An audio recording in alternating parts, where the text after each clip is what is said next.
You're listening to the Options Insider Radio Network, the home of the Options Podcast. For more quality options programs, visit theoptionsinsider.com or search for Options Insider Radio Network in your podcast provider of choice. Listeners can also access all of our programming through our mobile app available in the iTunes and Google Play stores. Select programs are also available via live stream at mixlr.com/options-insider. That's mixlr.com/options-insider. Don't forget to follow along with your favorite programs and submit your own questions for the hosts at twitter.com/options, stocktwits.com/options, facebook.com/theoptionsinsider, or via questions at theoptionsinsider.com.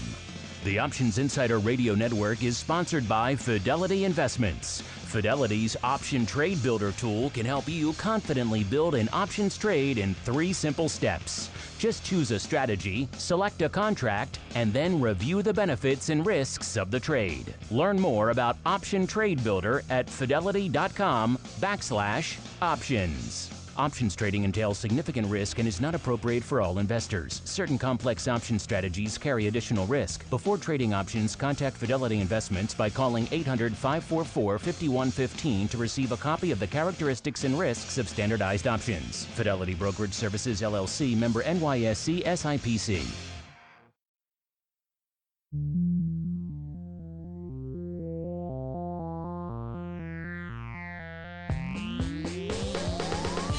Join us now for the expert source for inside information on the options markets. It's time for Options Insider Radio with your host, Mark Longo.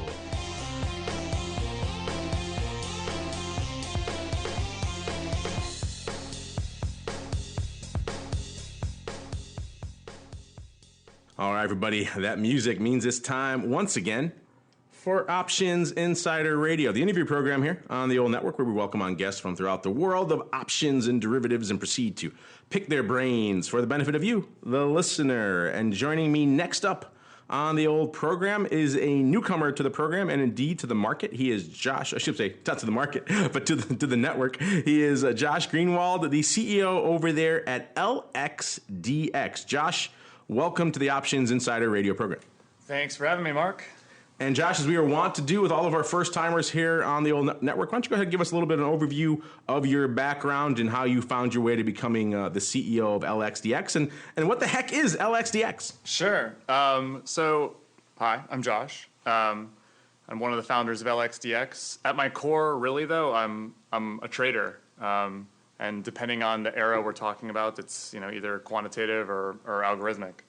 I've spent the bulk of my career building trading desks, trading firms, trading systems, and that's sort of what kind of got me to this business today. And my background, DRW really made me 12 years ago. I started there at approximately the same time as one of my other co-founders. I was initially helping code and build up models for a group that became DRW Equities, which I'd eventually head up, which sounds way more impressive than it is.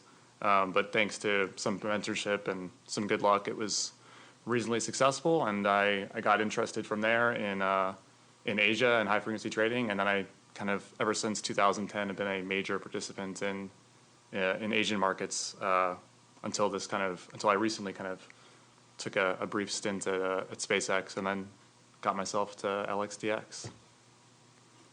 So not surprising that DRW in your past there would kind of lead you to what you're doing now, which is a new venture in the crypto space. Why don't you tell us a little bit about what the heck you guys are doing? What is LXDX?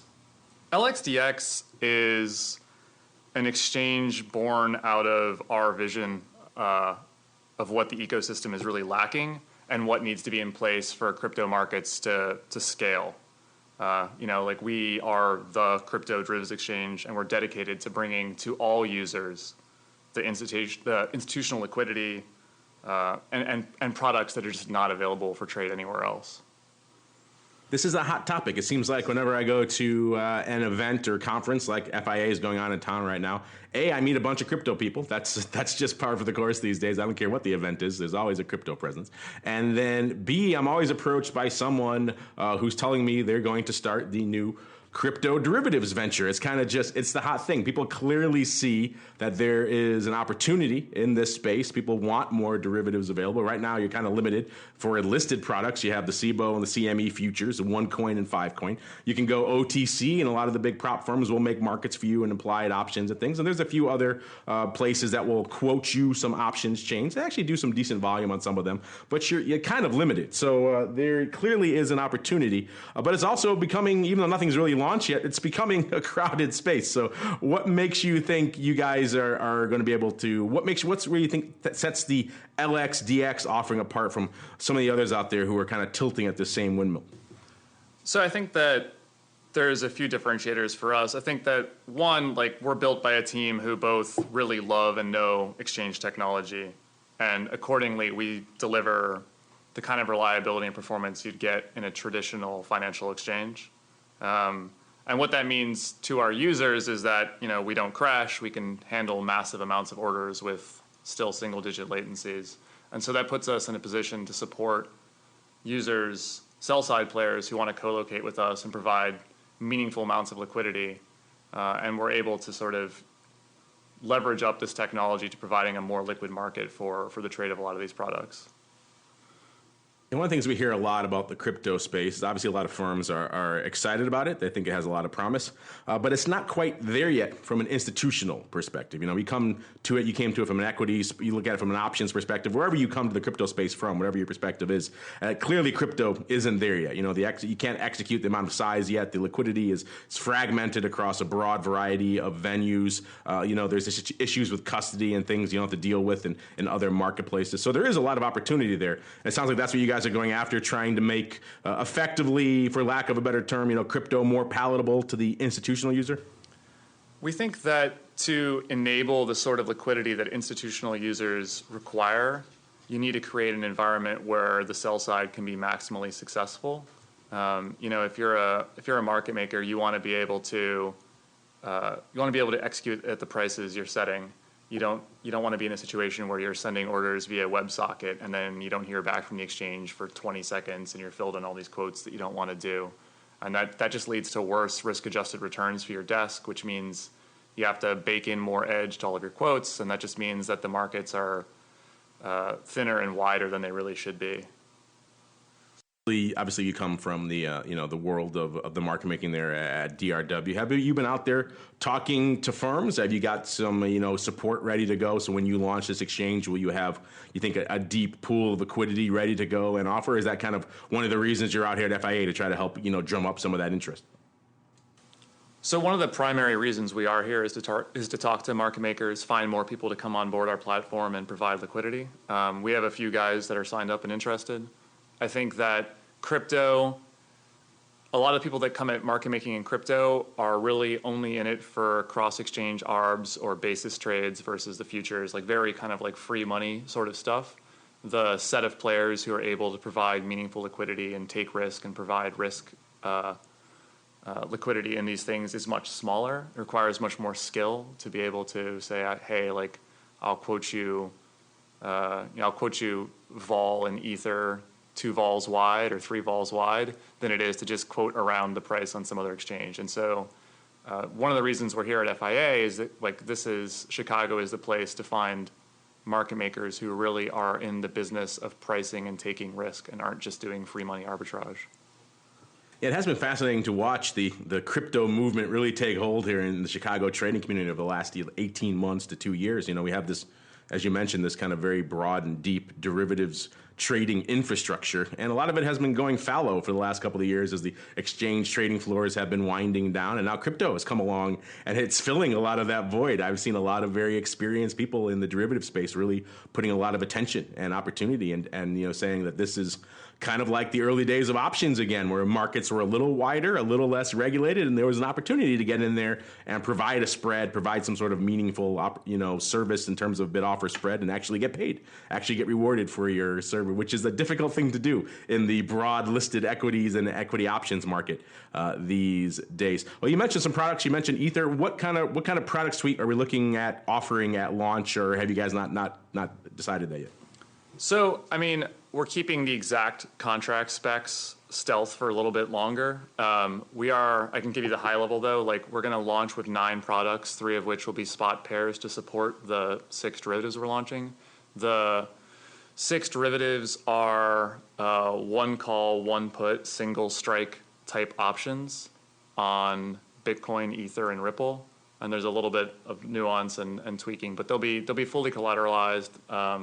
And they're products which should have pretty solid price action, and it'll be interesting for market makers because they're a little bit challenging because these are things with spicy volatility, to quote, but they're also attractive products for retail. And as we sort of build out the products, we would like to be in a place where these things are active enough where there's actually institutional quality liquidity, volatility liquidity in assets which don't really have volatility liquidity right now. So the underlying will be, sounds like an index you guys are going to calculate maybe across a myriad of venues, and then the derivatives are going to be like effectively an out-of-the-money call and out-of-the-money put on each one of those indices. That's what am I summarizing that correctly? That's the gist, correct. Like we have a blended index from a bunch of different exchanges that we use for our marking. We settle to this weekly, and then we restrike the new weekly option upon settlement of the previous one. So how does that underlying index compare to something like, we see the Bitcoin reference rate that CME uses, which kind of aggregates, I think it's 5 different venues. How does your index kind of differ from that? I think that the core idea of our reference index is no different than CME's. We use a slightly different basket of exchanges, but we use a very similar methodology. I mean, the CME is pretty good at figuring out how to settle futures. They do have some experience in that on that front. So how did you arrive at this kind of relatively unique setup of effectively an out of the money call, and I'm assuming like maybe a 25 delta call and a 25 delta put, and then kind of your at the money. How did you arrive at that particular setup? So I think that the biggest challenge for derivatives in crypto is that most of these exchanges find themselves in a position where they have to do socialized losses. And I adamantly did not want to be in a situation where I had to do that. And so I wanted to find a way to provide leverage to users without having to have auto liquidation, socialized losses, auto deleveraging, all of these other tricks. And options really synthetically give you that sort of leverage without having to have the risk of other losers blowing up and losing your money. And so we designed the products as a way to sort of maximize the amount of leverage you can get without having any of those other downsides. I like that term, socialized losses. That's a good way to put it. Now, you mentioned one of the strengths of your exchange is going to be the tech and the low latency revolve. I see looking at your website before you came in, you're quoting the ability to be able to put up millions of trades per second, which is a lot. We've had people in here from all different aspects of blockchain and crypto and things, and we were talking about kind of one of the issues with the inherent technology is it's still not really at scale yet. I think Bitcoin can do 3 coins a second, something like that. So how are you guys able to deliver what is an order of magnitude? Don't give away your secret sauce, obviously, but how are you able to create an orders of magnitude jump there and be able to put out so many trades per second? So I think that our architecture, if you were to look at our network diagrams and schematics, if you're familiar with how an exchange like Eurex is architected, you would find our architecture pretty familiar. We're a huge fan of the way they built their exchange, and we built a lot of our systems in kind of honor of theirs. An exchange to a large degree has like a chewy, crunchy center, which is the matching engine, and then a bunch of rings, which are gateways that sort of surround it. We've done kind of like all of the best practices that we've spent our careers working on to tune all of those things to be as fast as possible. The fact that the products that we trade settle slowly on blockchain, to some degree, yes, the blockchain is slow, but that's actually still pretty fast settlement in the grand scheme of things. Once products are trading within our what we call our core or inside of our exchange, it doesn't really matter that the product is slow on blockchain or fast on blockchain. The products are sort of like virtualized internally. It is fascinating to watch this space kind of unfold. One of the other things that caught my eye looking over some of your information earlier was you're building a smart router for crypto, which is a fantastic thing, certainly useful because the liquidity is very fragmented out there. But you're also, of course, building an exchange, which you obviously hope to be, the center point, the pool for that liquidity. Am I to assume from that then that if they can't get filled on your exchange, you guys will actually help route orders away to get things filled maybe in the early days? Is that what the purpose of the smart router is? So the smart router solves a few things for us. I mean, one, certainly, like while we launch cash products and those cash products might not have great liquidity, we can therefore find the liquidity for you on other venues. And that's just a great way to get you on board our platform. It's also like, we don't necessarily want to support every single coin, but if you connect to our smart router, you have access to thousands of coins without us having to actually list all those coins ourselves. So we're able to do, that's one of the main reasons to do smart routing. I think that like an obvious question is like, how does the smart routing compete with our core business of being an exchange and wanting you to trade the stuff on our platform? And again, like we are really mostly interested in derivatives and doing innovative products. The cash products we do are to support the derivatives business. Like if you're trading derivatives on these things, you might want to hedge in spot, and so we provide the spot as a local hedging contract. But we envision that often you'll find better liquidity and better pricing by smart routing out. I think a lot of that kind of speaks to maybe a little bit different. The crypto mindset coming to this is a little bit different. Because I had this conversation with many exchanges over the years. The option space in the U.S. obviously heavily fragmented, 15 different venues. They all will route things internally all day with their smart routers. But you ask them if they'll route things away to get someone filled, and the answer is predominant. Never. They will never send orders away, even though it might be the best thing for the customer. So I'm actually a little bit reassured that you're coming in here and saying, at least in the early days, you'll happily route things away. Because at the end of the day, it is a good thing for the customer, particularly as the exchange is getting up to speed. You want to make sure people have a good experience in those early days. So I'm glad to hear that you're taking a different approach than every other exchange in the U.S. who clings to every contract like it's their life's blood, because it is. So well done is what I'm trying to say there. So. Well, I appreciate that. I think that crypto markets are a little bit different in some ways than traditional markets, just in the global reach that they all have. Like most markets are local to the region or the product set that they cover within that region. And these crypto exchanges are platforms that face, we can have users in Brazil and Singapore and Korea and Canada all over the place. And that's the unique part of crypto is the global reach. So we're going to have obviously a Bitcoin index to start off with, and then the calls and puts on that. I'm assuming will there be a future on the underlying as well, or just be like a cash or an equity type of, not an equity, but you know what I mean, a security type of product that can they trade the underlying index as well, or just the options on it? Is it more the index more for just dissemination? So the index is really just for mark and settlement of the options. The spot product that we trade locally doesn't necessarily have to move lock and step with that mark index, and certainly given liquidity premium could veer off the mark index. We would love to do a futures product like a same day future with that auto rolls to the next, kind of like I think CME may have a product in that space, Eurex has a product in that space, and in crypto, obviously the obvious product is the BitMEX product, which is wildly successful. That's on our roadmap. We would love to do that product. It would be irresponsible of us to launch with that product because I think that product requires deep liquidity and a lot of users. And so we're looking to roll that out as we're able to deliver a superior trading experience on that product. Until we have it, we'll wait. Doesn't concern you then to have maybe some of the market makers might want to hedge with the underlying? Is that a bit of a stumbling block for them, or are they okay with coming on and being able to trade options on something where they don't have maybe a future to hedge with? I think that the truth is that, yes, there's some basis risk in trading with a non-perfect hedge for these options. The gist, though, I think in a lot of these products right now is that the vol of vol is high enough in these things where your Vega edge is sufficient to the base, relative to the basis risk you're taking on. You're trading for 2 or 3 vols of edge probably. You can give back a few ticks of basis. I like that edge. It seemed like an old concept, but it exists again in crypto. You say edge in like the listed equity space or option space, people look at you like you're a crazy person. It doesn't exist anymore. It's gone. But yeah, in crypto, you're right. There's enough room there that they could take that, which is kind of interesting. So we have the Bitcoin options. I'm assuming maybe like a Litecoin and an Ether options as well. What is the full suite you're launching with? We're launching with Bitcoin, Ether, and Ripple options. We'll continue to add more products as liquidity fills out, as market makers come on board. That's kind of the vision. And how is that process going? What's been the response been like here from like a conference like FIA? What is the Chicago trading community? How are they responding to your exchange here? I think people are pretty excited to have a place where they can connect the traditional way. We've gotten a lot of great feedback on the fact that we're doing like UDP level 3 market data for people, so you can like fully see the state of every single thing that happens on the exchange. You don't have to just trust us that we're not front running your orders or doing anything shady.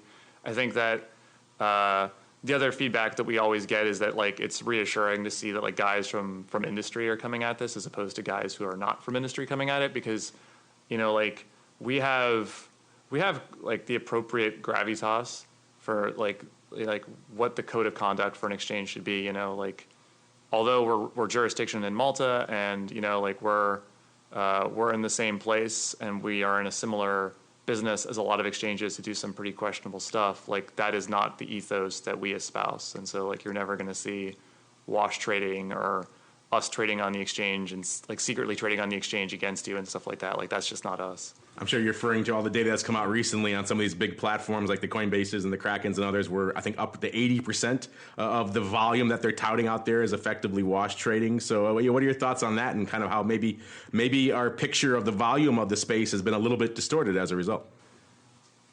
So my first taste of knowing about the wash trading in crypto came when I was living in Shanghai trading China back in 2015. And I met a developer who worked for a Chinese exchange that I won't name, a Chinese crypto exchange, and he was head of their wash trading department. And they were very proud that their exchange was only 85% wash trading. So when they have a whole department, it's gone to another level, I think, at that point. Wow. That is, yeah, those kind of numbers I think have started a lot of people who are kind of maybe just only anecdotally paying attention to the space because they've heard the numbers touted for so long. How much volume? Wait a minute. How much of that is legitimate trading? That's a completely different beast.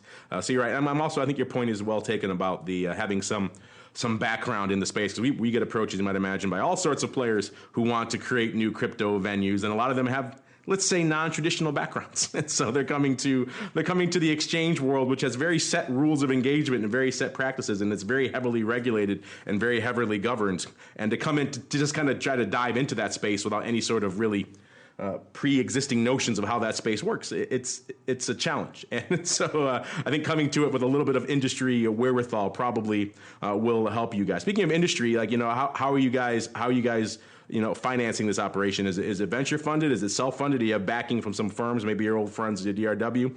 Who's supporting this adventure as you're getting it up and running? So we have kind of a mixed group of investors. We raised a small seed round. Some from a bunch of Chicago trading firms contributed small. We also have some like a large Asian VC firm is our largest investor, and we have a few crypto funds invested as well. And the idea was really to kind of like get investment from all the different parties that would be users / strategic partners for a business like this. Yeah, that's kind of been the MO for the exchange space for a while, right? Is have the people buying pieces of it who are going to trade on it and have a vested interest in helping that venue make money. So that is something we've seen in the exchange space for a while, and haven't seen too much yet in the crypto space. So interesting that it's coming to bear there. Well, Josh, this has been a fascinating kind of a tour through the crypto space. I'm looking forward to see. Actually, do you have a set concrete launch date in mind? When can we expect to see LXDX up and running? You will be able to trade on LXDX in December. Oh, so you do have a set date. That's fantastic to hear. Well, I'm looking forward to seeing how all this plays out in the marketplace. And Josh, maybe before we wrap up, we had kind of a wide-ranging conversation, but if we forgot to hit on something, or maybe you forgot to mention something, or maybe you want to leave our audience with maybe a little bit of a hint, a little bit of a tease of what's coming down the pike from you guys, now is the time, sir. The floor is yours. Sure. So like I said, derivatives are our main focus. I think that there's a lot of major things. There's a lot of stuff in the pipe in crypto, especially in 2019. The two hot topics are going to be stable coins and security tokens. We're actively working on products in both spaces, and both of those will be things you'll see on LXDX products in the time to come. Well, I'm looking forward to seeing how all this plays out in the marketplace relatively soon in December. We won't have to wait long, Josh. So maybe we'll have to bring you guys back and in a few months to see how all this is hitting the marketplace in real time, sir. Excellent. I'll look forward to it. Great. Thank you. And that's going to do it here for Options Insider Radio. But stay tuned. We have a lot of great guests coming through from the FIA conference. So you have more stuff coming to the network quite soon.